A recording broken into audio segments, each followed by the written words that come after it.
Just a moment of interruption. We have launched our NLSAT 2026 crash course batch, and here are the features of the batch.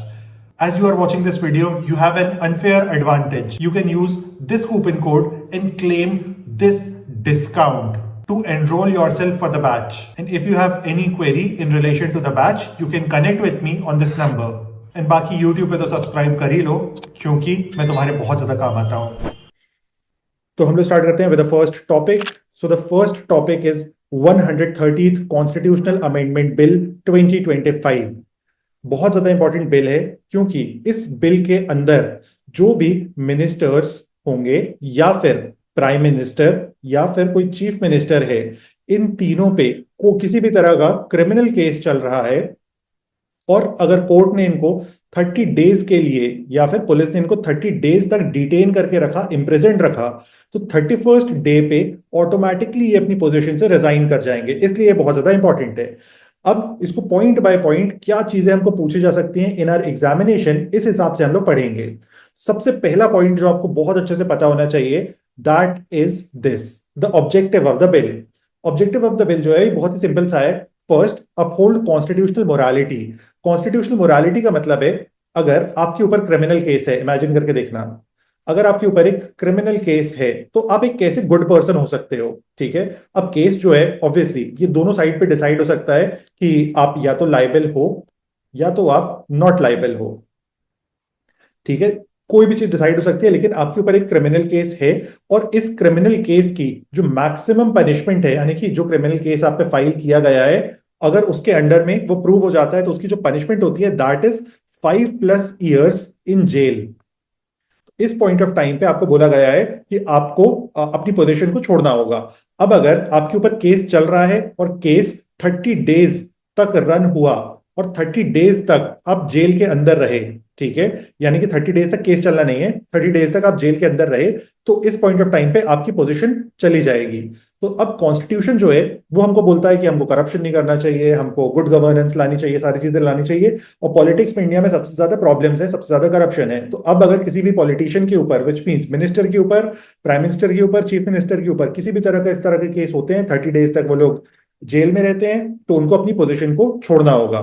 तो यहाँ पे second objective भी हमारा cover हो गया, good governance. Third, maintain public trust. Public trust का मतलब है पॉलिटिशियंस पे भरोसा लोग बहुत ज्यादा कम करते हैं, जिसके बहुत ही ऑब्वियस रीजंस हैं कि इंडिया में कितने बड़े करप्शन केसेस हुए हैं। तो अब अगर किसी भी पॉलिटिशियन के ऊपर मान लो करप्शन केस हो रहा है, 30 डेज के लिए वो जेल में चला गया, जैसे कि अरविंद केजरीवाल जी के साथ हुआ था, तो इस पॉइंट ऑफ टाइम पे अरविंद केजरीवाल को ऑटोमेटिकली रिजाइन करना होगा from his position. Arvind Kejriwal 2-3 महीनों तक वो दिल्ली के चीफ मिनिस्टर भी थे और वो जेल के अंदर भी थे। इस तरह की चीज अब फर्दर ना हो पाए, इस चीज के लिए इस बिल को इंट्रोड्यूस किया गया है।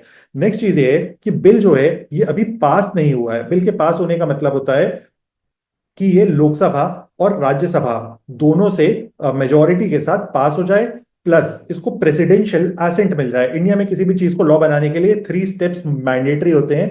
आई बिलीव आप में से बहुत सारे लोगों को पता होगा। स्टेप 1 ये हो सकता है या स्टेप 1 ये हो सकता है। अगर स्टेप 1 ये होगा तो दूसरे हाउस में जाता है बिल, तो स्टेप 1, 2 इन दोनों में से कोई भी हो सकते हैं। Step 3 is this. तो अब मैं क्विकली आपको बता देता हूं कि इंडिया में लोकसभा एंड राज्यसभा वर्क कैसे करते हैं और इनके मेन फंक्शंस क्या होते हैं। सबसे पहले हम लोग स्टार्ट करते हैं with Lok Sabha of India.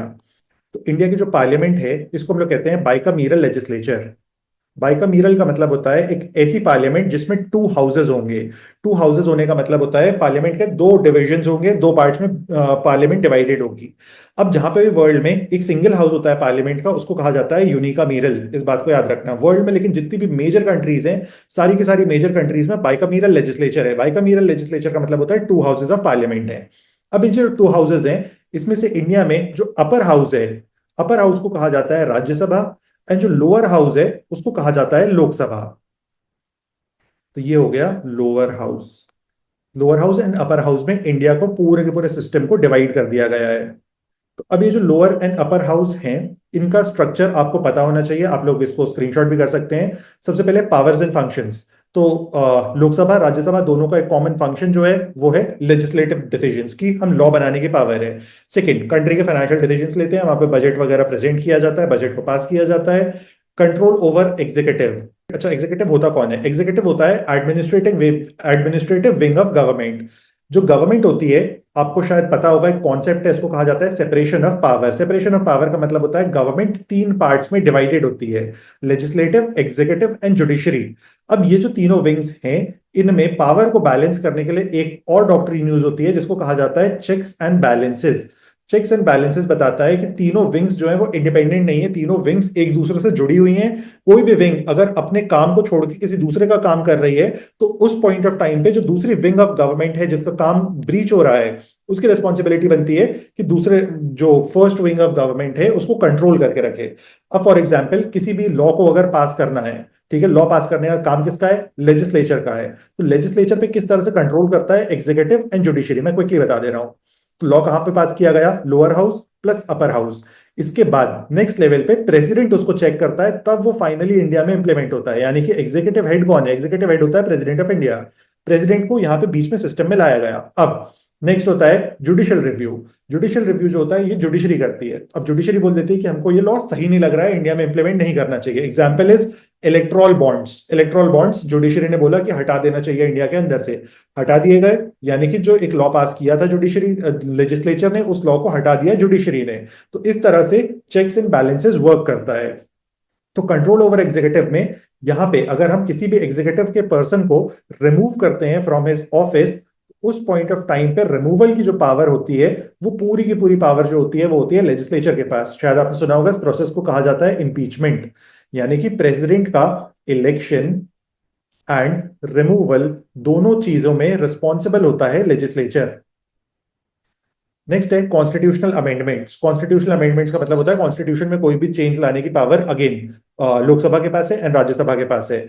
Next is electoral function. Electoral function का मतलब होता है जितने भी लोग लोकसभा में आके बैठ रहे हैं उनका डायरेक्टली इलेक्शन हो रहा है, यूनिवर्सल एडल्ट फ्रेंचाइज हो रहा है। यानी कि आप अपने आर्टिकल 326 के थ्रू, जो कि यूनिवर्सल एडल्ट फ्रेंचाइज की बात करता है कि आप 18 साल से ऊपर हो तो इंडिया के अंदर वोट कर सकते हो, उसको यूज करते हुए सारे के सारे मेंबर ऑफ लोकसभा को इलेक्ट कर सकते हो। अब इसको मैं यहाँ पे थोड़ा सा रब कर देता हूँ। नेक्स्ट फंक्शन जो होता है वो है, जो हमको लोकसभा के बारे में पता होनी चाहिए। नेक्स्ट चीज, एक मिनट थोड़ा सा इसका हटा दिया जाए, बेहतर होगा। ठीक है। नेक्स्ट है इलेक्टेड बाय मेंबर्स। जो स्पीकर होता है वो इलेक्ट होता है बाय मेंबर्स, यानी कि जो मेंबर ऑफ पार्लियामेंट है वो अपने आप में वोटिंग करते हैं और एक चेयरमैन को इलेक्ट करते हैं। जो चेयरमैन पूरे के पूरे हाउस पे ध्यान देता है कि किन चीजों पे बात होनी चाहिए, कि दो मेंबर्स के बीच में लड़ाई नहीं होनी चाहिए, हाउस का माहौल जो है वो पीसफुल होना चाहिए। शायद आपने देखा होगा प्रेजेंटली जो पर्सन है उनका नाम है ओम बिरला, वो करेंटली स्पीकर हैं ऑफ लोकसभा। थर्ड चीज, टर्म कितनी होती है लोकसभा की? याद रखना 5 ईयर्स। हर 5 साल पे इंडिया में इलेक्शन होते हैं, यानी कि इलेक्ट्रॉल फंक्शंस जो होते हैं एवरी 5 ईयर्स परफॉर्म किए जाते हैं। डिसोल्यूशन। डिसोल्यूशन करने की पावर किसके पास होती है? डिसोल्यूशन करने की पावर होती है इंडिया में प्रेसिडेंट के पास। डिसॉल्व करने का मतलब होता है हाउस को खत्म कर देना। 5 साल में जैसे ही टेन्योर कंप्लीट हो जाता है of a parliament of Lok Sabha, तो हाउस को डिसॉल्व कर देते हैं, यानी कि सारे के सारे मेंबर ऑफ पार्लियामेंट जो है उनकी पावर नल एंड वॉइड हो जाती है, जीरो हो जाती है। अब इसके बाद लास्ट चीज जो आपको पता होनी चाहिए, composition of Lok Sabha. Composition of Lok Sabha simple सा है, 550 टोटल सीट्स हैं। 550 में से करंट स्ट्रेंथ जो है, यानी कि आज कितने मेंबर्स बैठ रहे हैं लोकसभा के अंदर, दैट इज 543। अब इनका इलेक्शन जो होता है वो डायरेक्ट इलेक्शन होता है। डायरेक्ट इलेक्शन होने का मतलब है कि people of the country vote करते हैं इनके इलेक्शन में। सिमिलरली अब हम लोग आ जाते हैं राज्यसभा पे। राज्यसभा का कॉम्पोजिशन क्या होता है? टोटल 250 मेंबर्स होते हैं। करेंट स्ट्रेंथ यानी कि आज के डेट पे कितने मेंबर्स बैठे हुए हैं, तो 245। इलेक्टेड मेंबर्स जो होते हैं वो होते हैं 233। 233 पीपल का इलेक्शन होता है। 12 आर नॉमिनेटेड। नॉमिनेट कौन करता है? तो नॉमिनेट करने की रिस्पॉन्सिबिलिटी होती है प्रेसिडेंट ऑफ इंडिया की। टर्म कितना होता है? तो इनका टर्म जो होता है 6 ईयर्स का होता है। यानी कि अगर मैं एक बार, मान लो यश नाम का एक बंदा था, इसका इलेक्शन हो गया राज्यसभा में, तो 6 साल के लिए यश अपॉइंट हो जाएगा इन राज्यसभा। लोकसभा में होता तो 5 ईयर्स के लिए होता। अब इनके जो इलेक्शन होते हैं वो एवरी 2 ईयर्स होते हैं। एवरी 2 ईयर्स का मतलब है इनकी हर 1/3 सीट्स वेकेंट होती हैं एवरी 2 ईयर्स। यानी कि अगर हम लोग 100% ऑफ सीट्स मान रहे हैं, मान लो 100 सीटें हैं, तो 33 सीट्स पे हर 2 साल पे इलेक्शन होगा। यानी कि 6 साल में पूरा का पूरा हाउस जो है वो टर्न अराउंड हो जाएगा। परमानेंट बॉडी है, विच मींस डिसॉल्व नहीं होती है। यानी कि जब इलेक्शन होगा तो भी 2/3 मेंबर्स बैठे होंगे राज्यसभा के अंदर। चेयरमैन कौन होता है? इसके चेयरमैन इंपॉर्टेंट होते हैं वाइस प्रेसिडेंट ऑफ इंडिया। ये क्वेश्चन इसलिए आ सकता है क्योंकि इंडिया के जो वाइस प्रेसिडेंट थे जगदीप धनखड़, उन्होंने रिजाइन कर दिया था और अब इनका इलेक्शन पेंडिंग है। आपको दोनों बीजेपी एंड कांग्रेस के वाइस प्रेसिडेंशियल कैंडिडेट के नाम भी पता होने चाहिए। ये एक्स ऑफिशियो चेयरमैन होते हैं। कौन? Vice president. Ex officio chairman का मतलब होता है by virtue of office. By virtue of office का मतलब होता है क्योंकि मैं वाइस प्रेसिडेंट ऑफ इंडिया हूं, इसलिए मैं चेयरमैन ऑफ राज्यसभा बनूंगा। चेयरमैन ऑफ राज्यसभा का इलेक्शन नहीं होता है। इलेक्शन कहां पे हो रहा है? लोकसभा में हो रहा है। राज्यसभा में इलेक्शन नहीं हो रहा है। अब उसके बाद फंक्शंस एंड पावर्स आप अपने हिसाब से देख सकते हो, बहुत इजी सा है, स्क्रीनशॉट ले लेना, आपको आई बिलीव समझ जाएगा। तो पार्लियामेंट जो थी बाइकमीरियल थी, लोकसभा राज्यसभा में डिवाइडेड थी, इस तरह से फंक्शन करती है। लॉ बनाने का प्रोसेस क्या होता है, आई बिलीव मैंने आपको बहुत अच्छे से एक्सप्लेन कर दिया है। अब इसके बाद जो नेक्स्ट चीज आती है जो आपको आपके एग्जाम पॉइंट ऑफ व्यू से इंपॉर्टेंट है, वो थी, हम लोगों ने सबसे पहले डिस्कस कर लिया ऑब्जेक्टिव, क्या ऑब्जेक्टिव था जिसकी वजह से हम लोग ने इस बिल को इंट्रोड्यूस किया है। अब इस बिल के अंदर लिखा क्या है, हम लोग उस चीज पे आ जाते हैं। तो सबसे पहले तो जो मैंने आपको बताया, ये बिल सिंपली एक ही चीज बोल रहा है कि कोई भी पर्सन, ये है की क्लॉजेस फॉर रिमूवल, कोई भी पर्सन अगर 30 डेज इन कस्टडी होता है तो उसको अपने ऑफिस को छोड़ना होगा। अब अगर पीएम या सीएम है तो उनका 31st डे पे ऑटोमेटिक रिमूवल हो जाएगा। ठीक है। लेकिन मान लो एक मिनिस्टर है, अब मान लो मोदी जी जो हैं वो इंडिया के प्राइम मिनिस्टर हैं। ठीक है। इनके अंडर में एक मिनिस्टर है यश, और एक मिनिस्टर है एस जयशंकर। मैं पॉपुलर नेम्स ही बता रहा हूं, दो ही लोग पॉपुलर हैं अभी तो मोदी जी के दो मिनिस्टर हैं, यश एंड एस जयशंकर।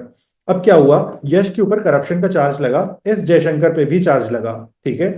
यश ने तो अब मोदी जी की यहाँ पे रेस्पॉन्सिबिलिटी क्या बनती है, इसको आपको समझना होगा। मोदी जी की रेस्पॉन्सिबिलिटी बनती है कि Modi ji president of India को बोले, क्योंकि इन पे करप्शन का केस है इन दोनों के ऊपर, इसलिए, और ये दोनों 30 डेज तक जेल में रह चुके हैं, तो इसलिए हमको इनको रिमूव कर देना चाहिए। लेकिन मोदी जी ने जब बोला नाम को, तो मोदी जी को यश बहुत पसंद था लेकिन एस जयशंकर बिल्कुल पसंद नहीं था, तो एस जयशंकर के लिए ही बोला मोदी जी ने सिर्फ कि एस जयशंकर को रिमूव कर दो। तो अब हटाने की रिस्पॉन्सिबिलिटी बनती है प्रेसिडेंट ऑफ इंडिया की। लेकिन यश का तो नाम नहीं लिया मोदी जी ने, सिर्फ एस जयशंकर का नाम लिया। तो अब यश कैसे हटेगा, तो यश का ऑटोमेटिक रिमूवल हो जाएगा। तो ये ऑटो रिमूवल बिल्कुल एआई वाला सिस्टम ला रहे हैं मोदी जी। तो यहां पे ऑटोमेटिक रिमूवल हो जाएगा ऑन 31st डे। अब नेक्स्ट चीज आती है, मान लो मोदी जी पे ही केस हो जाता है, मोदी जी 30 डेज के लिए जेल चले जाते हैं जैसा कि राहुल जी चाहते हैं। अब मोदी जी खुद का नाम तो बताएंगे नहीं प्रेसिडेंट को कि भाई मेरे साथ ऐसा हो गया है, तो मोदी जी का भी ऑटोमेटिक रिमूवल होगा। तो ये भी ऑटोमेटिकली ही खत्म होगा इनका टेन्योर ऑन 31st डे। इन दोनों चीजों को मैंने यहां पे मेंशन कर दिया है। ये है थर्ड पॉइंट जो मैंने मिनिस्टर वाला बोला, minister ceases office if no advice by 31st day, यानी कि मोदी जी ने यश जी का नाम नहीं बताया, तो यश जी जो है उनको ऑटोमेटिकली अपनी पोजीशन को छोड़ना होगा। President acts on PM's advice.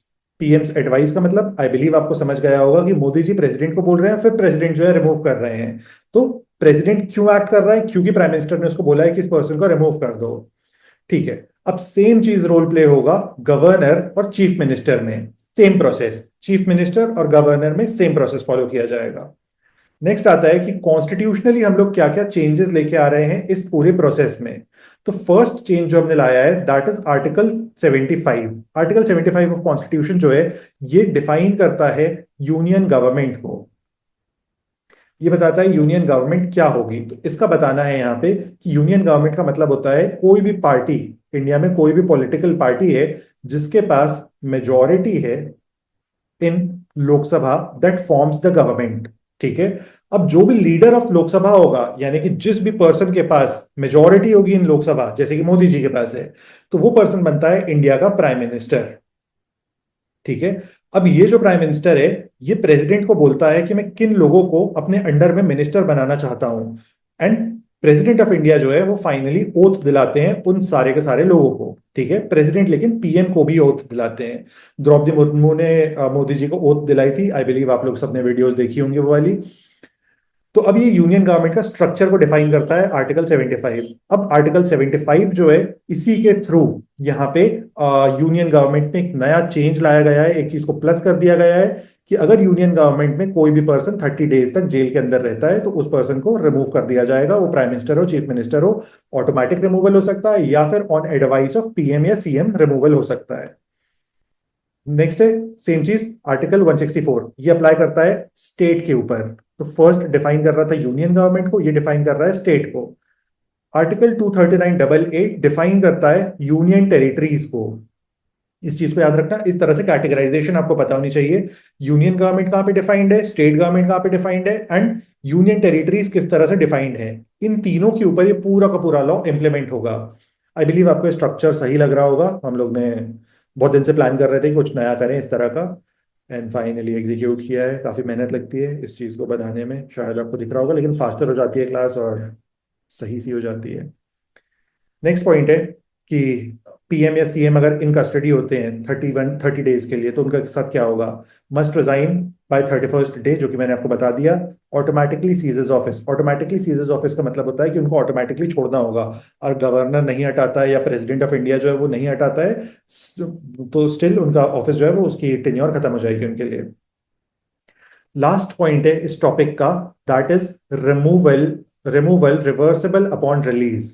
ठीक है, अब मान लो मेरा जो केस था उसमें मेरे को 30 डेज की जेल तो हो गई, लेकिन 50th डे पे ये प्रूव हो गया कि मैं निर्दोष हूं, मैंने कुछ भी नहीं किया है। देखो कोई भी केस होता है तो उसमें दो डिसीजन आ सकते हैं, आइदर कोई पर्सन लाइबल है या फिर कोई पर्सन लाइबल नहीं है, नॉट लाइबल या फिर लाइबल।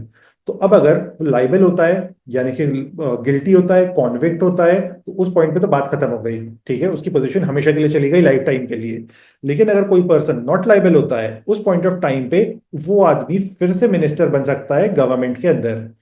इमेजिन करना, अरविंद केजरीवाल है, अरविंद केजरीवाल जो थे वो 60 दिन तक जेल में रहे, ठीक है, 60 डेज तक। तो अब इस न्यू लॉ के हिसाब से उनका ऑटो रिमूवल हो जाएगा, ऑटोमेटिकली उनको रिमूव कर दिया जाएगा फ्रॉम ऑफिस। लेकिन अब अरविंद केजरीवाल के बारे में पता चला 70th डे पे कि अरविंद केजरीवाल की तो कोई गलती ही नहीं थी। तो अरविंद केजरीवाल दोबारा अब चीफ मिनिस्टर बन सकते हैं। ऑब्वियसली इलेक्शन जीतना पड़ेगा, लेकिन अगर वो इन पावर होते तो इस तरह से ये पूरा फंक्शन होता। आई बिलीव आपको समझ गया होगा। ये हम लोग का टॉपिक 1 था, इजियर बनाने के लिए मैंने किया थोड़ा सा बोर्ड वगैरह। अब हम लोग मूव करते हैं टुवर्ड्स टॉपिक 2।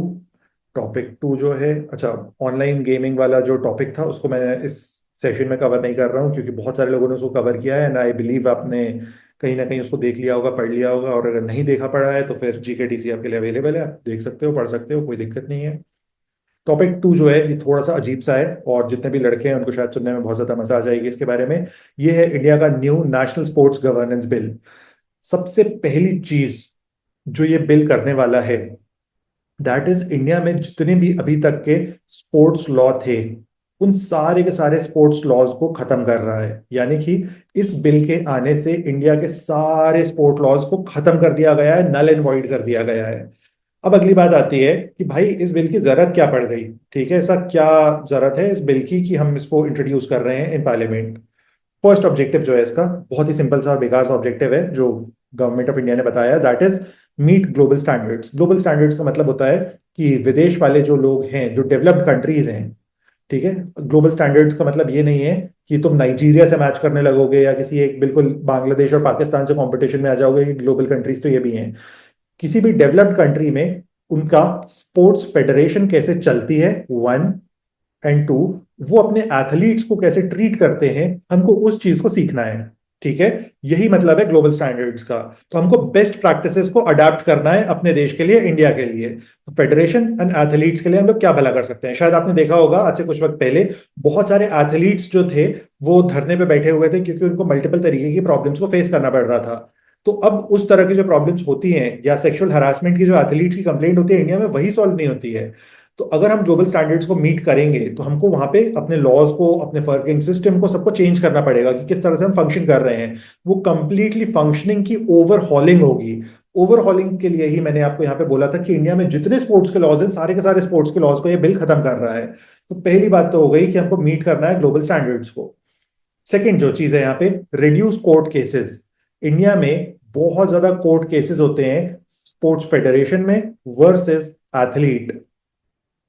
कैसे केसेस होते हैं, मैं एकदम क्विकली एग्जांपल देता हूं, शायद तुम लोग बहुत ज्यादा रिलेट कर पाओगे, स्पेशली लड़के जो क्रिकेट देखते हैं। कि श्रेयस अय्यर को टीम में नहीं लिया गया। ठीक है, श्रेयस अय्यर अपने लाइफ के बेस्ट फॉर्म में है और उसको एक टूर्नामेंट में लेके ही नहीं जा रहे हो तुम। अब श्रेयस अय्यर क्या करेगा कि श्रेयस अय्यर जाके बीसीसीआई के ऊपर केस कर सकता है। स्पोर्ट्स फेडरेशन जो है, फेडरेशन का मतलब बीसीसीआई भी है यहाँ पे। श्रेयस अय्यर जाके फेडरेशन पे केस कर सकता है, तो केस बन जाएगा श्रेयस अय्यर वर्सेस बीसीसीआई। ठीक है, अभी जो केस होता है इंडिया में, तुमको पता ही है केस डिसाइड होने में कितना ज्यादा वक्त लगता है। अब ये केस अगर 4 साल बाद डिसाइड होगा तो वो टूर्नामेंट सेकंड टाइम होने लगेगा। ठीक है। तो अब श्रेयस अय्यर के लिए सेंसिबल डिसीजन क्या है कि भाई केसेस ना करो, सिंपली मैटर को सॉर्ट आउट कर लो इजियर तरीके से। तो इसके लिए हमने यहाँ पे कोशिश की है, गवर्नमेंट ऑफ इंडिया ने कोशिश की है कि जो एथलीट्स के कोर्ट केसेस हैं उनके नंबर्स को रिड्यूस कर पाए और हम एक बेटर मैकेनिज्म को इंट्रोड्यूस कर पाए जिससे ये कोर्ट केसेस कम हो जाएंगे। नेक्स्ट है रिमूवल। अच्छा, एक और बात बहुत इंपॉर्टेंट, बीसीसीआई जो है ये एक बहुत ही एक्सेप्शनल बॉडी है, क्योंकि बीसीसीआई पे सबकी नजर होती है, तो बीसीसीआई के ऑपरेशंस जो होते हैं बहुत ज्यादा क्लीन होते हैं। लेकिन इंडिया में बाकी किसी भी स्पोर्ट्स फेडरेशन को देखोगे ना तो बहुत ज्यादा प्रॉब्लम्स में होती है स्पोर्ट्स फेडरेशन इंडिया में। मतलब बहुत ही टेरेबल टाइप की स्पोर्ट्स फेडरेशन होती है इंडिया में, जो एथलीट्स को बहुत बुरी तरह से ट्रीट करती हैं। इंडिया की टीम जो थी खो खो वर्ल्ड कप जीती थी, खो खो वर्ल्ड कप जीत के उनको ऑटो में लाना पड़ा खो खो वर्ल्ड कप को। अब तुम इमेजिन कर सकते हो किस तरह से उनके स्पोर्ट्स फेडरेशन ने उनको ट्रीट किया है। ठीक है, तो बीसीसीआई तो ऑब्वियसली वो तो प्लेन कर सकता है किसी भी एक सिंगल प्लेयर के लिए, लेकिन और सारी स्पोर्ट्स फेडरेशन को प्रॉब्लम फेस करनी पड़ती है, हमको उन प्रॉब्लम्स को सॉल्व करना है। Next, remove confusion on running federation, यानी कि फेडरेशन को कैसे रन करना है यही नहीं पता है आधे से ज्यादा फेडरेशन को। अब जैसे खो खो फेडरेशन है, खो खो फेडरेशन के साथ क्या होता है कि वहां पे एडहॉक चीफ ले आते हैं।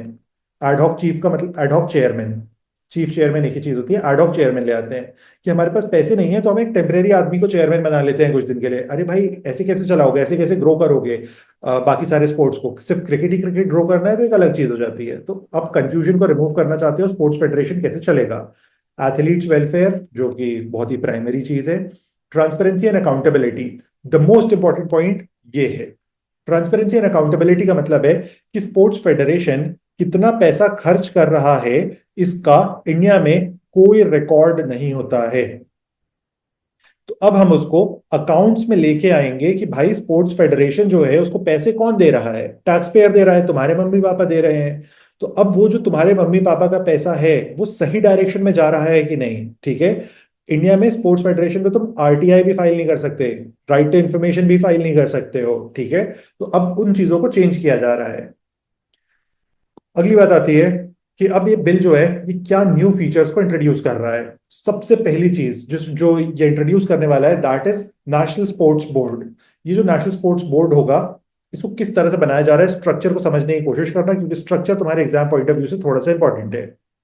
तो ये जो नेशनल स्पोर्ट्स बोर्ड होगा एनएसबी, एनएसबी ने बोला है कि एनएसबी जो होगा ये इंडिया में सबसे सुप्रीम बॉडी होगी, कि बिल्कुल सुप्रीम कोर्ट की तरह ऑपरेट करेगा। अब इसके नीचे सारी की सारे स्पोर्ट्स फेडरेशन की बॉडीज आ जाएंगी, जैसे मान लो टेनिस फेडरेशन ऑफ इंडिया। ठीक है, तो टेनिस फेडरेशन जो है इसके अंडर में आ गया, बीसीसीआई इसके अंडर में आ गया, खो खो फेडरेशन इसके अंडर में आ गया। अब इस तरह से जितने भी स्पोर्ट्स होते हैं इंडिया में सारे के सारे फेडरेशन इनके अंडर में आएंगे।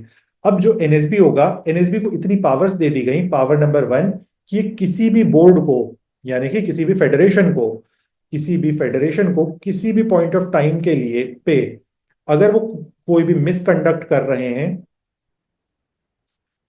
तो उनको कैंसिल कर सकता है या फिर सस्पेंड कर सकता है। सस्पेंड और कैंसिल में अंतर क्या होता है? कैंसिल का मतलब होता है हमेशा के लिए खत्म कर दिया मैंने किसी फेडरेशन को।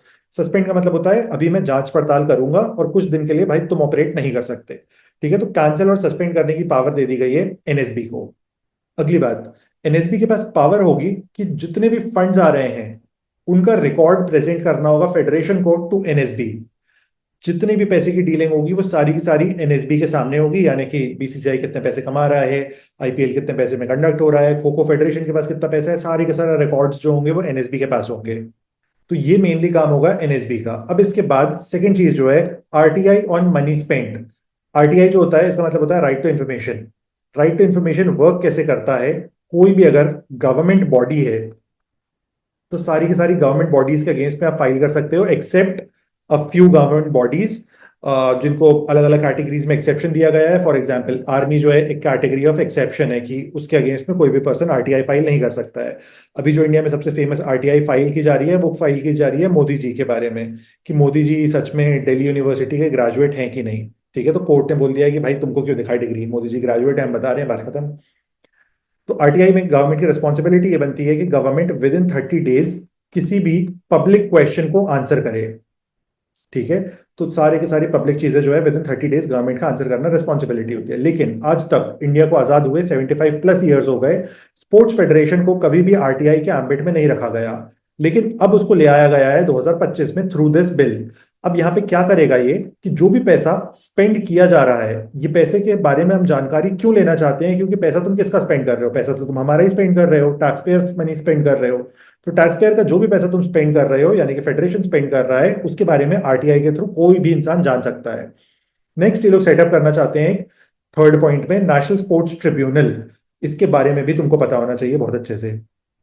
National sports tribunal, national sports tribunal जो होगा, या फिर मैं इसको और बेहतर तरीके से, इजियर तरीके से एक्सप्लेन कर देता हूं। इंडिया में मान लो किसी भी एथलीट में ने केस कर दिया फेडरेशन के ऊपर, जैसे कि श्रेयस अय्यर ने कर दिया, किया नहीं है, मैं बता रहा हूं बस एग्जांपल के लिए, श्रेयस अय्यर ने केस कर दिया बीसीसीआई पे। अब इन दोनों का केस जो है, इसको किस तरह से डील किया जाएगा, क्योंकि जैसा कि मैंने तुमको स्टार्टिंग में बताया था, प्रॉब्लम क्या थी कि बहुत ज्यादा केसेस होते हैं, बहुत ज्यादा लिटिगेशन होता है between athlete and sports federation. तो हमको उसको कम करना है, हमारा ऑब्जेक्टिव विद द बिल था। तो अब इसको कम करने के लिए क्या फर्स्ट स्टेप लिया गया, इन्होंने बोला कि कोई भी डिस्प्यूट है सबसे पहले फेडरेशन में इंटरनली सॉल्व करने की कोशिश करो। फेडरेशन में बैठो, क्योंकि हम फेडरेशन को कैसे चलाना है उसकी पूरी गाइडलाइंस बता दे रहे हैं, हम एनएसबी को बना दे रहे हैं, नेशनल स्पोर्ट्स बोर्ड को बना दे रहे हैं। तो तुम लोग पहले इंटरनली सॉल्व करने की कोशिश करो कि बीसीसीआई और श्रेयस अय्यर बात करें कि भाई क्या हो गया है, कैसे हो गया है, सॉल्व करो बात को।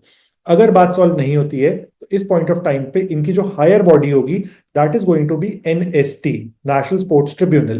तो इनको जाना होगा नेशनल स्पोर्ट्स ट्रिब्यूनल के पास, वहां पे केस फाइट करना होगा।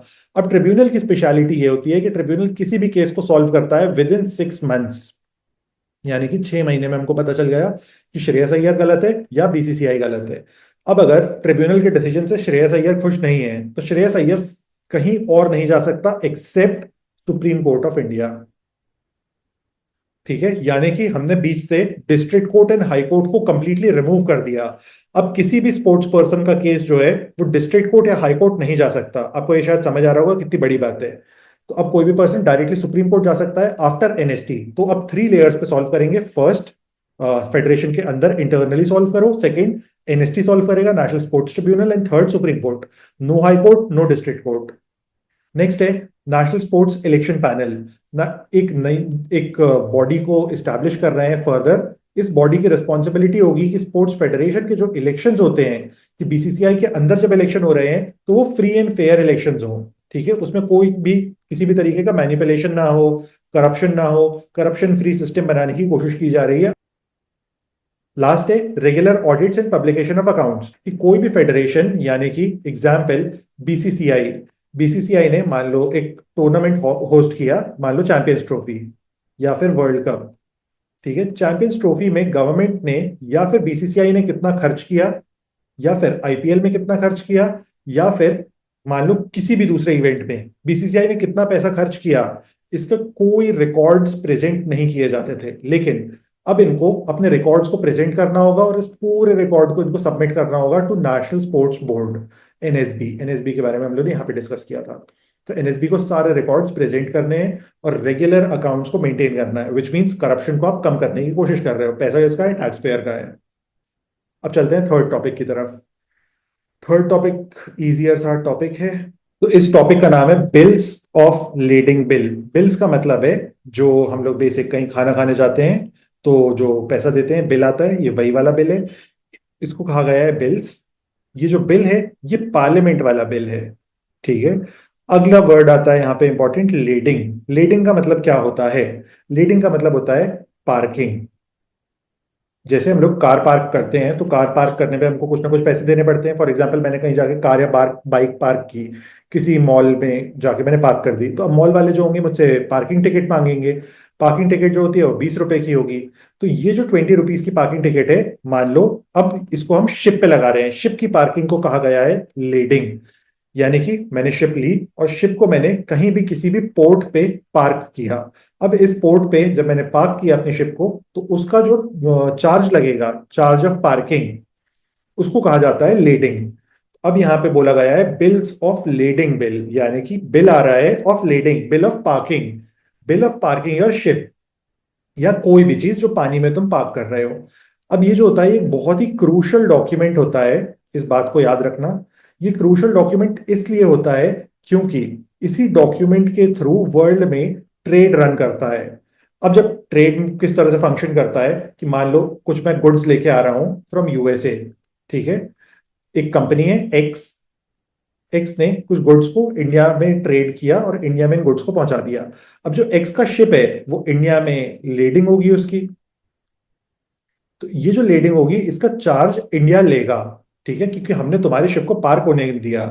अब इस तरह से अलग अलग कंट्री से भी तो हमारा ट्रेड हो रहा है ना, तुम अगर बहुत ज्यादा टाइम लोगे तो उसका ज्यादा पार्किंग का चार्ज भरना पड़ेगा। जैसे स्टेशन पे होता है कि आवर्स के हिसाब से पार्किंग होती है, तो सेम फंडा यहाँ पे भी फॉलो किया जाता है।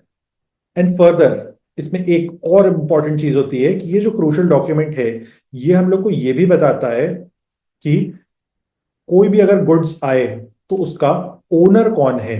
ठीक है, तो ओनर जो होगा उसके पास बिल होना चाहिए कि ये मेरे गुड्स आए हैं, ये इसका पार्किंग चार्ज रहा। तो अब हम लोग के लिए इतना ज्यादा इंपॉर्टेंट क्यों होता है, उसका भी बहुत सिंपल सा रीजन है। क्योंकि जितनी भी स्मगलिंग है, ठीक है, वो सारी की सारी स्मगलिंग जो है वो पानी के रूट से होती है। अगर इंडिया में तुमको ड्रग्स भेजना है, कोकेन भेजना है, या फिर कहीं से चुराया हुआ आईफोन भेजना है, तो उसको तुम स्मगल करोगे तो पानी के थ्रू करोगे। पानी से स्मगल करना इजीएस्ट होता है, सी रूट से स्मगल करना इजीएस्ट होता है। तो अब जब कोई गुड आ रहा है तो उसके ओनर के पास ये डॉक्यूमेंट होना बहुत ज्यादा इंपॉर्टेंट होता है। अगर ये डॉक्यूमेंट नहीं है तो हम उस गुड को एक्सेप्ट ही नहीं करते हैं, हम बोल देते हैं ये गुड्स हमारे नहीं हो सकते, क्योंकि इसके डॉक्यूमेंट नहीं है तुम्हारे पास, तुमने इसका चार्ज नहीं भरा है। अब अगर तुम एक सही जेन्युइन पर्सन हो तो तुम इस बिल को कटवा के रखोगे। उसके बाद तुम्हारी फर्म जो होगी एक रजिस्टर्ड फर्म होगी, जिसको मैं ये बिल दे रहा हूं कि तुम अपने शिप को या तुम्हारा जो भी सामान आ रहा है थ्रू शिप, उसको तुम पार्क कर सकते हो मेरे पोर्ट पे। अब ये जो इंडिया में लॉ था, बिल्स ऑफ लेडिंग बिल, अभी तक जो हम लोग यूज कर रहे थे, वो बिल जो था वो 1856 का बिल था। तो 1856 के लॉ को हम लोग ने चेंज करा है 2025 में। तो अब तुम सोच सकते हो कितना ज्यादा पुराना लॉ था जो इंडिया में 2024-25 तक फॉलो हो रहा था, लेकिन रिसेंटली इसको चेंज करने का इनिशिएटिव लिया है गवर्नमेंट ने। अब फिर से जल्दी जल्दी हम लोग इसे की फीचर्स वगैरह देख लेते हैं। तो की फीचर्स जो है हम इसको क्यों इंट्रोड्यूस कर रहे हैं, तो इंट्रोड्यूस करने का सबसे पहले और प्राइमरी रीजन है कि 1856 की लैंग्वेज जो थी उससे आज के डेट में हम लोग बहुत डिफरेंट तरीके की लैंग्वेज को यूज कर रहे हैं। वो बहुत ज्यादा कोलोनियल लैंग्वेज थी। ठीक है, कोलोनियल लैंग्वेज का मतलब है जो ब्रिटिशर्स जब इंडिया में थे तो वो जिस तरह की इंग्लिश को यूज करते थे उस तरह की लैंग्वेज लिखी हुई थी, जो आज के लैंग्वेज के स्ट्रक्चर को बिल्कुल भी मैच नहीं करती है। प्लस स्ट्रक्चर ऑफ राइटिंग जो था, यानी कि पूरा अगर अब बिल जो हम लोग बनाते थे, अब तुम सोचो बिल पे लिखा होगा 1856, ठीक है, कि जैसे कंपनीज एक्ट होता है तो कंपनीज एक्ट पे लिखा होता है, तुम कोई भी कंपनी बनाओगे इंडिया में तो तुम्हारे उस पे लिखा रहता है कंपनीज एक्ट 2013, ठीक है, उस पे लिखा हुआ है बिल्स ऑफ लेडिंग बिल 1856। और उसका स्ट्रक्चर जो है बहुत ही ओल्ड स्ट्रक्चर है जो ब्रिटिशर्स फॉलो करते थे, आजाद इंडिया का स्ट्रक्चर नहीं था। दूसरी चीज यहाँ पे जो दूसरा रीजन बताया है, स्ट्रीमलाइन राइट्स एंड ऑब्लिगेशंस, यानी कि राइट्स एंड ऑब्लिगेशंस किसकी क्या क्या अधिकार होंगे और क्या रिस्पॉन्सिबिलिटीज होंगी, उन दोनों को क्लियरली लिख देना है। यानी कि ओनर के क्या राइट्स होंगे, पोर्ट अथॉरिटी के कस्टम्स के क्या क्या राइट्स होंगे, उनकी क्या क्या रिस्पॉन्सिबिलिटीज होंगी, गुड्स चोरी नहीं होने चाहिए, अगर हमने बिल्स ऑफ लेडिंग बिल है तो हमको टाइमली पार्किंग मिल जानी चाहिए। ये सारी चीजों को क्लियरली लिख दिया है। नेक्स्ट है इसमें क्लैरिटी इन डिस्प्यूट, यानी कि गलती किसकी है ये हमने प्री डिटरमाइन कर दिया है इसको क्लियरली लिख के। ठीक है, लास्ट है 1856 में, क्योंकि डिजिटल चीजें नहीं होती थी, आज डिजिटल चीजें हैं, तो हमने डिजिटल पुश देने की कोशिश की है। नेक्स्ट है इसका इम्पैक्ट क्या होगा इंडिया के अंदर। फर्स्ट एंड मेजर इंपैक्ट है ईज ऑफ डूइंग बिजनेस, यानी कि इंडिया में बाकी जो ग्लोबल डेवलप्ड कंट्रीज हैं वो इंटरेस्टेड होंगी इस नए सिस्टम के साथ वर्क करने में उनके लिए, क्योंकि इजियर सिस्टम होगा। ये इंडिया की इमेज को ग्लोबली इंप्रूव करेगा, इनहेंस करेगा। थर्ड, लोअर लीगल रिस्क, यानी कि जो भी तुम्हारे राइट्स एंड ऑब्लिगेशंस हैं, अगर वो सेट कर दिए मैंने, जो यहाँ पे मैंने बताया राइट्स एंड ऑब्लिगेशन सेट हो गए, क्लैरिटी इन डिस्प्यूट हो गया सेट, तो अब जो मेरा लीगल रिस्क है वो भी अपने आप लोअर डाउन हो जाएगा कि मेरे को ऑलरेडी पता है ना कि मेरे साथ क्या हो सकता है, कि मुझे अरेस्ट किया जाएगा कि नहीं किया जाएगा। क्योंकि इंडिया में इस तरह की बहुत सारी कंफ्यूजन होती है, तो उस कंफ्यूजन को रिमूव करने की कोशिश की गई है। अब लास्ट बात इसमें तुमको याद रखनी है, इस बिल के अंडर जो नया बिल लाया गया है, इस बिल के अंडर में ई बिल्स मेंशन नहीं है। ई बिल्स का मतलब होता है electronic bills. Electronic bills ship lading के लिए मेंशन नहीं है इस बिल के अंदर। गवर्नमेंट का यहाँ पे बोलना है, ऑपोजिशन ने इस चीज पे बहुत ज्यादा क्रिटिसाइज किया है गवर्नमेंट को, तो गवर्नमेंट का यहाँ पे बोलना है कि हम लोग इस बिल को एक नया बिल पास करेंगे इलेक्ट्रॉनिक बिल्स के लिए हम लोग एक डिफरेंट एक्ट ही बना देंगे। अभी जो पूरा का पूरा बिल है ये किस मिनिस्ट्री के अंडर आता है, तो ये इसकी मिनिस्ट्री है, ministry of ports, shipping and waterways. इस मिनिस्ट्री के अंडर में आता है पूरा का पूरा प्रोजेक्ट। इसके मिनिस्टर का नाम है सर्बानंदा सोनोवाल, नाम को भी याद रखना, सर्बानंदा सोनोवाल इसके मिनिस्टर हैं इस मिनिस्ट्री में। तो इन्होंने इस बिल को इंट्रोड्यूस किया है, इसके बारे में तुमको बस बेसिक सी इंफॉर्मेशन पता होनी चाहिए। बहुत ज्यादा परेशानीदायक बिल नहीं है ये। अब तुम लोग स्क्रीनशॉट ले सकते हो, ये रहा हम लोग का थर्ड बिल जिसकी हम लोग ने बात की नोट्स के लिए। ये था हम लोग का सेकंड बिल जो गवर्नमेंट ऑफ इंडिया ने पास किया है, नेशनल स्पोर्ट्स गवर्नेंस बिल। और ये था 103rd constitutional amendment act. I believe काफी सारी चीजें समझ आई होंगी। लीगल के टॉपिक्स जो होते हैं उनको बहुत ज्यादा डेप्थ में नहीं जाते हैं, इसलिए मैं तुम लोग को सुपरफिशियल मैनर में कवर करता हूँ कि फालतू की चीजें पता ना हो, सिर्फ इंपॉर्टेंट चीजें पता हो जो लीगल या जीके में आ सकती हैं। और इसके बाद फर्दर हम लोग जीके के बेसिक टॉपिक्स आपको मिलते रहेंगे यूट्यूब चैनल पे, और आप जीके